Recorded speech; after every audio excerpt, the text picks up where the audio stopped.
Hello everyone, welcome to civil staff Himachal. आज के lecture में हम डिस्कस करेंगे पॉलिटी की कुछ क्वेश्चंस जो कि आपके अपकमिंग मेंस के लिए काफी ज्यादा इंपॉर्टेंट रहेंगे। So let's start the session.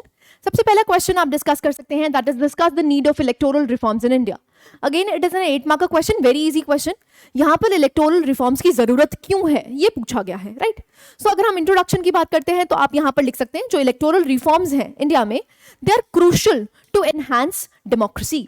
Democracy को एनहांस करने के लिए बहुत ज्यादा इंपॉर्टेंट है एंड जो भी माल प्रैक्टिसेस हो रही हैं उसको कर्व करने के लिए इट इज इंपॉर्टेंट। तो आप इंट्रोडक्शन वहां से कर सकते हैं ना, क्योंकि क्वेश्चन बहुत स्ट्रेट फॉरवर्ड है। आपसे पूछा गया क्या नीड है, तो आपको एक एक करके आप एक्सप्लेन कर सकते हैं। Number 1, money, power and corruption. Corrupt practices यहाँ पर आपको देखने को मिल रही है। बहुत से ऐसे इंस्टेंसेस आपको देखने को मिलते हैं जहां पर जो कैंडिडेट्स हैं वो माल प्रैक्टिसेस करते हैं, यहाँ पर ब्राइबरी करते हैं। किन के लिए? वोटर्स के लिए। सो इसलिए इसको कर्व करने के लिए इलेक्टोरल रिफॉर्म्स की जरूरत है। दूसरा, criminalisation of politics, this is also important. यहां पर आपको क्रिमिनलाइजेशन ऑफ पॉलिटिक्स देखने को मिलता है। सो बहुत से ऐसे कैंडिडेट्स हैं जिसपे कोई ना कोई केस चल रहा है, रादर हीनियस क्राइम का केस चल रहा है। सो क्रिमिनलाइजेशन ऑफ पॉलिटिक्स, रादर वो एमपीज भी बन जाते हैं। तो इसलिए इलेक्टोरल रिफॉर्म्स की काफी ज्यादा जरूरत है। ऐसे ही इलेक्टोरल बॉन्ड स्कीम्स आपको देखने को मिलते हैं। इलेक्टोरल बॉन्ड्स जो यहाँ पर देखने को मिलते हैं वहां पर भी आपको करप्शन देखने को मिलती है। रादर सुप्रीम कोर्ट ने इसको अनकॉन्स्टिट्यूशनल भी करार दे दिया है, राइट। सो पॉलिटिकल फंडिंग की जो बात है उसके लिए भी यहाँ पर इलेक्टोरल रिफॉर्म्स की जरूरत है। रिप्रेजेंटेशन एंड डाइवर्सिटी, ऐसी वोटर एक्सेसिबिलिटी एंड पार्टिसिपेशन। सो आप यहां से कुछ 5 चीजें कलेक्ट कर सकते हैं and eventually you can describe them. Conclusion की अगर बात करते हैं तो आपको सिंपली क्या करना है कि आज जब हम कोई भी सोसाइटी जब प्रोग्रेस करती है तो वहां के जो लॉज हैं, जो पुराने लॉज हैं वो आउटडेटेड हो जाते हैं, उनको अमेंडमेंट करने की जरूरत है, वहां पर रिफॉर्म्स लाने की जरूरत है। रादर अगर हम लॉ कमीशन ऑफ इंडिया की बात करते हैं तो लॉ कमीशन ऑफ इंडिया ने भी अपनी रिपोर्ट्स में, रादर एडमिनिस्ट्रेटिव रिफॉर्म्स कमीशन ने भी ये कहा है कि इलेक्टोरल रिफॉर्म्स की जरूरत है, क्योंकि क्रिमिनलाइजेशन ऑफ पॉलिटिक्स बहुत ज्यादा हो रहा है, करप्शन बहुत ज्यादा बढ़ रही है, जिसकी वजह से electoral reforms are the need of the hour. Clarity है? सो उससे आप इसको कंक्लूड कर सकते हैं। Again very straight forward question, इसमें कोई भी आपको हेवाई करने की जरूरत नहीं है। नेक्स्ट क्वेश्चन पे मूव करते हैं, what do you understand by constitutionalism. So आपको बेसिकली यहां पर क्या बताना है?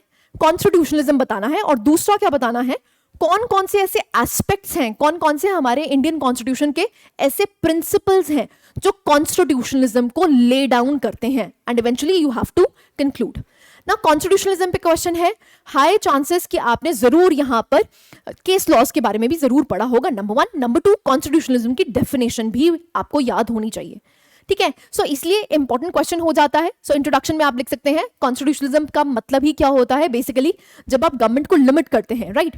सो government shall be bound by limitations, checks, controls and rules.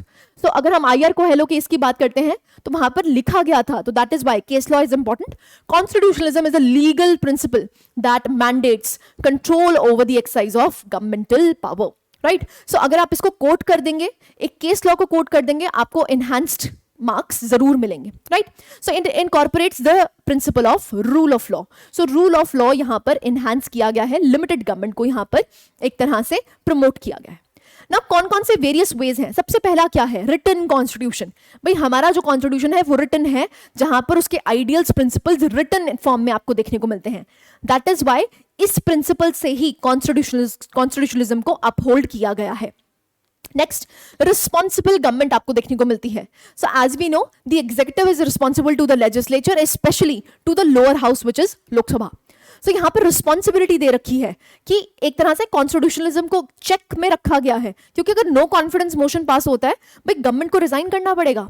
तो एक तरह से आपको जिम्मेवारी दे रखी है कि अकॉर्डिंग टू द कॉन्स्टिट्यूशन अगर आप नहीं चल रहे हैं तो यहां पर आपको लिमिटेड गवर्नमेंट देखने को मिलेगी।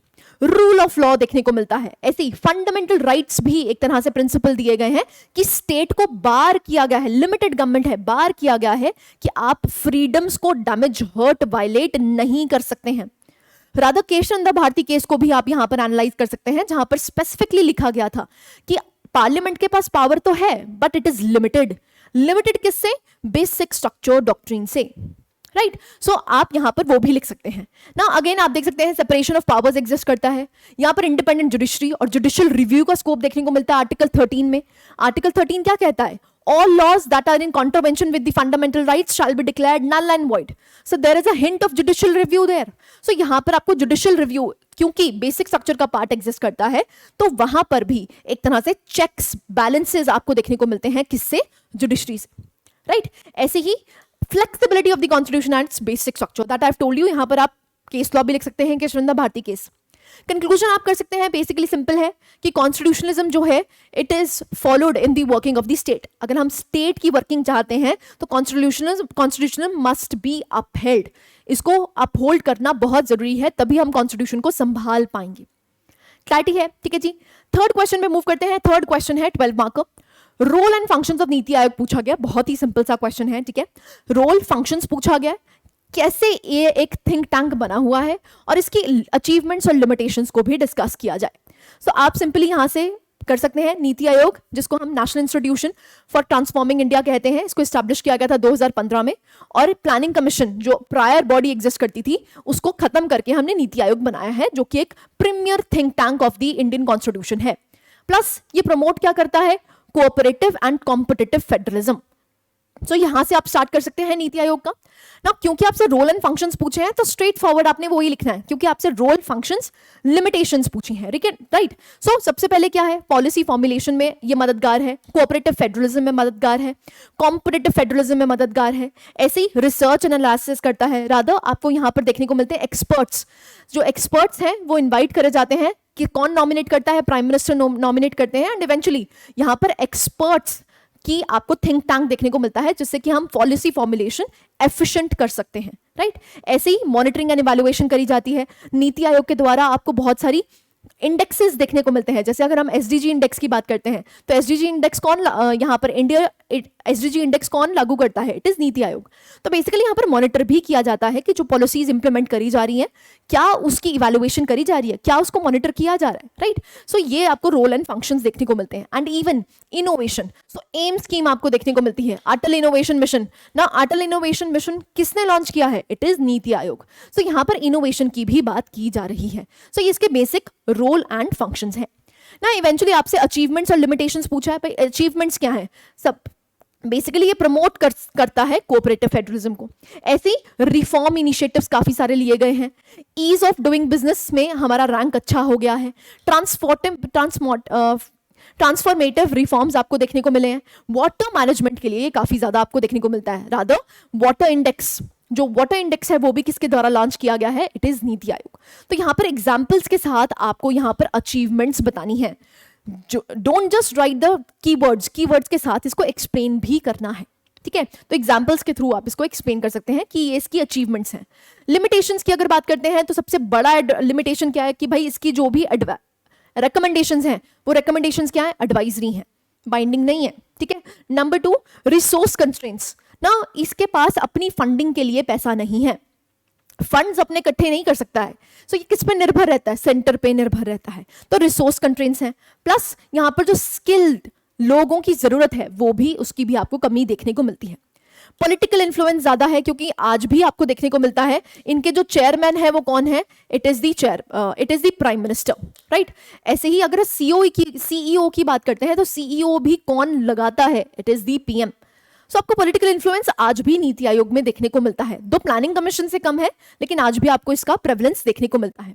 Last, limited role in planning ना। पॉलिसीज की अगर बात करते हैं तो आज भी पॉलिसीज को लेजिस्लेट कॉन्ट्रैक्ट करता है, it is the legislature. So basically आज भी इसका लिमिटेड रोल है प्लानिंग में, right? So these are some of the limitations that are related to NITI Aayog. Again simple question, straight forward question. आपसे फंक्शंस पूछे, आपसे इसके एडवांटेजेस पूछे और आपसे इसकी लिमिटेशंस पूछी हैं, तो बॉडी में आपको यही सब कुछ लिखना है। कंक्लूजन की अगर बात करते हैं तो कंक्लूजन में आप लिख सकते हैं कि नीति आयोग एक तरह से फैसिलिटेटर है किसका? गुड गवर्नेंस का। किसका?